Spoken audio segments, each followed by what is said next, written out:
c'est la cohabitation avec Joseph Kabila qui avait créé le problème. Pourquoi? Aujourd'hui, les gens parlent de ce qui aurait, la majorité aurait changé de camp. Est-ce qu'avant, il y avait une majorité? Oui. C'est cette même majorité qui est aujourd'hui obéissante. Hier, cette majorité qui, de par la volonté du Constitution, devrait obéir aux orientations du président de la République en exercice, c'est un jeu qui a fait extirper un élément gênant dans le fonctionnement de l'État pour faire revenir les gens à la raison qu'il n'y a pas de majorité contre le président de la République. S'il y a une majorité, c'est pour le président de la République, pour suivre les orientations du président de la République. Entre les gens du FCC et les gens de la Mouka, qui va prendre la tête de l'opposition? Il n'y aura pas de blocage? Non, ils vont s'entendre. Il y aura d'une part l'aile la Mouka et l'aile FCC Kabila. Les deux vont se mettre ensemble pour chercher qui va prendre la tête de l'opposition. C'est son droit de refuser de déposer la démission comme le lui demande l'Assemblée nationale. Il n'y aura pas de poursuite parce que ce qui aurait dû constituer pour lui une occasion de poursuite pénale, c'est le fait de n'avoir pas réservé suite à la demande de l'Assemblée nationale. Prudent qu'il était ou qu'il est, le Premier ministre s'est donné le temps de faire des observations écrites adressées à l'Assemblée nationale. Par conséquent, il n'a pas commis outrage au Parlement. Il l'aurait commis s'il n'avait pas répondu, même par écrit, à l'invitation de l'Assemblée nationale. Donc s'il refuse de déposer la démission entre les mains du président de la République, ce dernier peut, sans obstacle juridique quelconque, nommer un nouveau Premier ministre formateur du gouvernement. Au contexte actuel, le chef de l'État peut nommer un nouveau Premier ministre? Oui, le chef d'État maintenant le met libre dès lors que le gouvernement est tombé par suite de motions de censure. Le président de la République peut maintenant, d'ores et déjà, nommer un nouveau Premier ministre par voie d'ordonnance, laquelle ordonnance, dans ses dispositions finales, dira que sont abrogées toutes les dispositions antérieures contraires à la présente ordonnance qui entrera en vigueur à la date que le président de la République lui-même va fixer. Par conséquent, avec cette nouvelle ordonnance, l'ordonnance nommant Ilunga Kamba en qualité de Premier ministre va tomber automatiquement. Et le Premier ministre Ilunga Kamba peut être poursuivi parce qu'il n'a pas pu prendre l'invitation de l'Assemblée nationale? Non, il a répondu à sa manière. L'invitation de l'Assemblée nationale, le Premier ministre a répondu par écrit.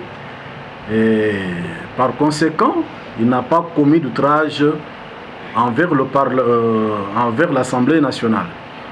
Alors, quand il refuse de déposer la démission entre les mains du président de la République, la Constitution n'a pas érigé ça en manquement susceptible de poursuite pénale. Donc il peut refuser, il peut le faire, mais justement, si j'étais son conseiller, je lui aurais demandé de ne pas attendre même la motion de censure. Parce que là, il perd les avantages des indemnités de sortie comme Premier ministre. Il perd cela. Non seulement il perd cela, il ne va plus bénéficier des avantages et droits reconnus aux anciens chefs de corps constitués. Vous savez, la loi qui réserve des avantages et droits aux anciens présidents de la République, il y en a également qui sont réservés aux anciens chefs de corps constitués, notamment le Premier ministre. Et Ilunga Kamba s'est mis dans la posture de ne plus bénéficier de tous ces avantages et droits-là.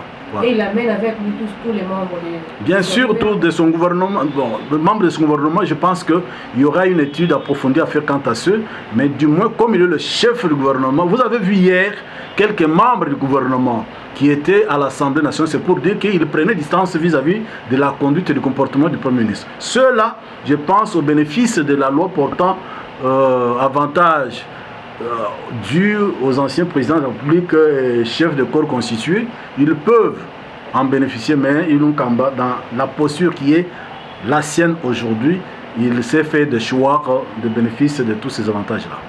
Maître Jean-Marie, vous venez de dire ici que le dépôt de la démission du Premier ministre est facultatif. Oui. Mais que dit la Constitution ou soit que dit les... Non, il n'est pas facultatif, c'est-à-dire la loi, la Constitution lui impose que lorsque la motion de censure est votée, le Premier ministre doit remettre la démission du gouvernement entre les mains du président de la République. Est-ce que cela est érigé en infraction s'il ne le fait pas? Non. Ce qui est érigé en infraction, dont le Premier ministre peut être poursuivi, c'est l'outrage au Parlement. L'outrage au Parlement lorsque le Premier ministre, sur une question lui posée par une des chambres du Parlement, ne réserve pas suite.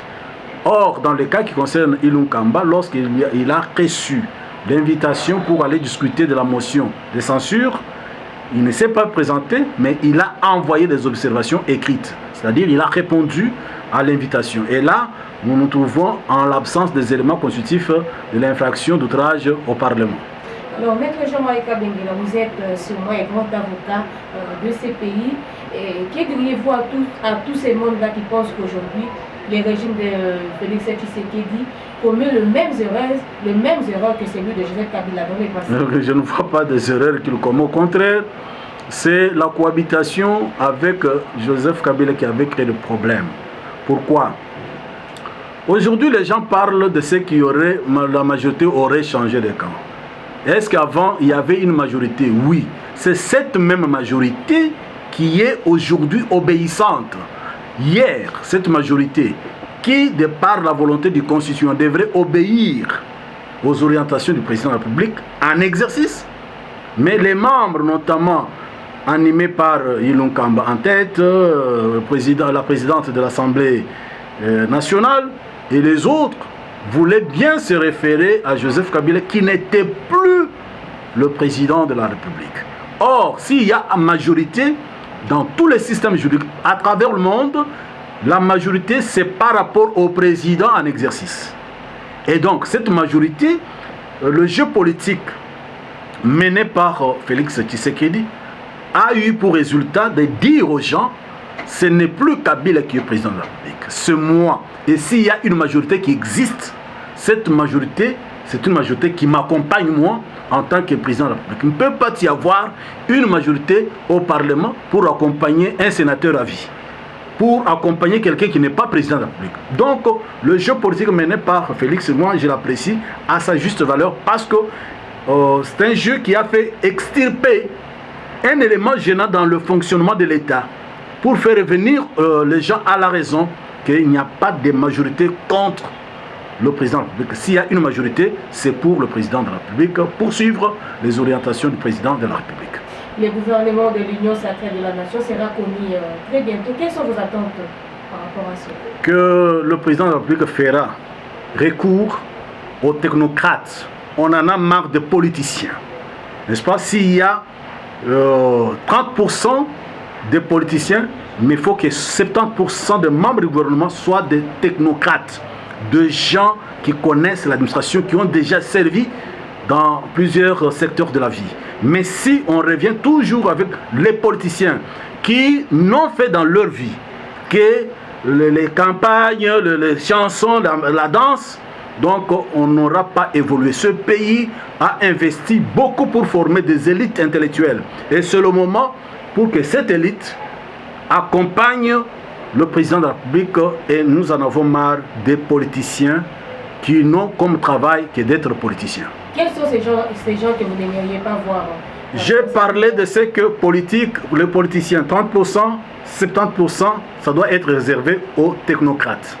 Technocrates, c'est-à-dire il y a des économistes, il y a des juristes, il y a des politologues, il y a des gens des sciences commerciales, il y a des techniciens.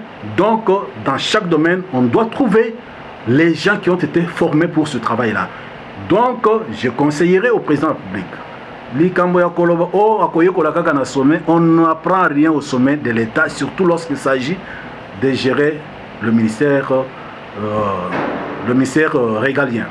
Alors aujourd'hui que le FCC et ses adeptes sont foutus dehors, est-ce que vous accordez le bénéfice du doute à ce nouveau gouvernement de l'Union sacrée de la Nation? Non, c'est un gouvernement qui va bien fonctionner parce que maintenant, on va choisir entre les gens du FCC et les gens de la Mouka qui va prendre la tête de l'opposition. Il n'y aura pas de blocage? Non, ils vont s'entendre. Il y aura d'une part l'aile la Mouka et l'aile FCC Kabila. Les deux vont se mettre ensemble pour chercher qui va prendre la tête de l'opposition. Merci. C'est moi. Merci, maître.